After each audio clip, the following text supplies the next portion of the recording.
Iran News Now. Iranian Godfather and mafia-style fraudulent elections. Khamenei's dictatorship has enslaved Iranian society in cycles of degradation. The mullahs, who encourage terrorism, rule Iran, which is facing serious internal and external issues.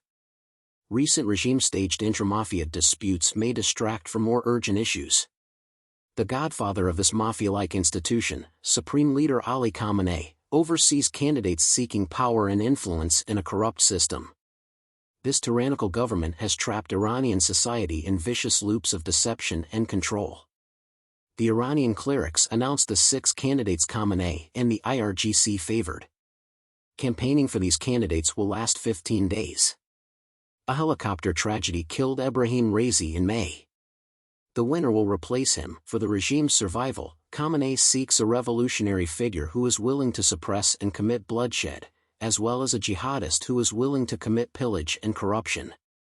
The candidates acknowledge the catastrophic national position but don't take responsibility, despite their strong involvement in domestic and international actions. No matter their factional loyalties, all candidates want to keep the regime's corrupt system, thus their differences are superficial. Corruption permeates every level of the regime. The Khamenei government has failed to meet public expectations and refuses to modify its authoritarianism. The regime's repressive machinery commits crimes without consequence. Public opinion views Khamenei as terribly flawed and criminal, not wise or sacred. Instead of answers, the candidates propose death, oppression, and dishonesty.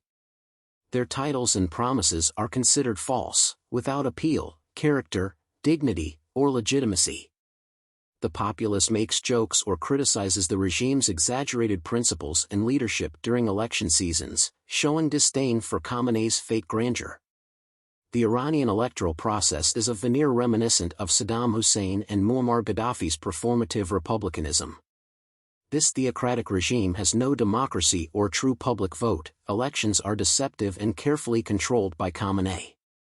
He makes sure only loyal, submissive candidates, generally from the IRGC, Mohammad Bagher Kalibaf, Saeed Jalali, Basij, Alireza Zaghani, or Ministry of Intelligence, MOIS, Mostafa Pourmohammadi, win at the voting box. These unscrupulous candidates will do anything to maintain the mullahs' government and crush and massacre Iranian society in a national uprising.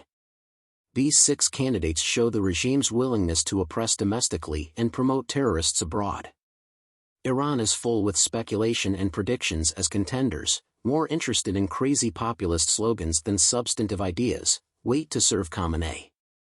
The kleptocratic and corrupt administration requires numbers and candidates to maintain sham elections. Khamenei controls the Guardian Council, whose qualification procedure is infamously opaque and capricious. The populace rejects official state narratives and propaganda because they see these choreographed elections as futile, manipulative, and deceptive. In authoritarian regimes, comedy can fracture authority and spark popular rebellion. Under communist regimes, comedy was a covert method of protest against a stifling rule, as in Iran today. Despite harsh persecution, Iranians use comedy to undermine the regime's legitimacy and reveal its flaws. Despite multiple crackdowns, Iranian society has mostly boycotted the regime's charades. Estimates put the Iranian voter turnout at 10 to 15%. However, the regime's media machine will likely claim 45 to 55% participation, which is untrue. The ruling military of Iran is becoming more apparent worldwide.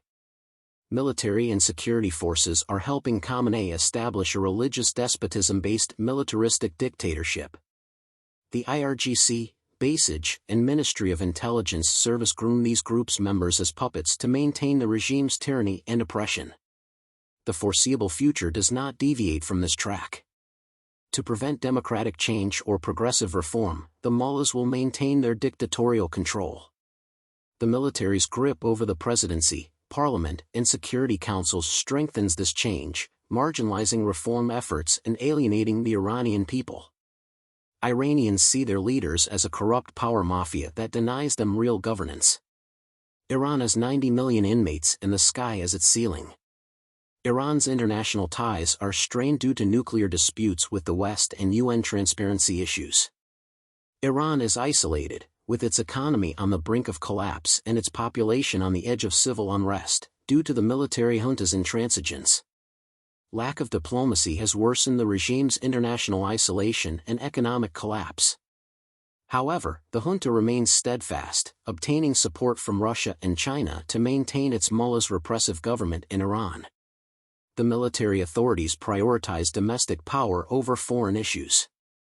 The regime represses any dissent, including civil disobedience and militancy.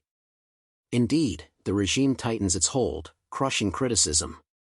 Human rights breaches like arbitrary detentions, torture, and extrajudicial killings result from security forces violently quelling protesters. Censorship and persecution of the media and intellectuals are persistent. The regime's great dread and intolerance of criticism and confrontation has resulted in the imprisonment or harsher sentences of many activists and intellectuals. Ineffective sanctions and diplomatic efforts have hampered the global reaction to Iran's dictatorship. Iran's economic mismanagement and isolationist policies have caused a crisis that threatens regional peace and global security. Iranian militarization and theocracy become frightening under Khamenei's iron fist. This junta regime and its trajectory threaten the Iranian people, regional peace, and world stability, requiring a strong and coordinated global reaction to mitigate future deterioration and promote good change in Iran and abroad. The mullahs want to pretend to be democratic and legitimate, but the Iranian people want to boycott their farce.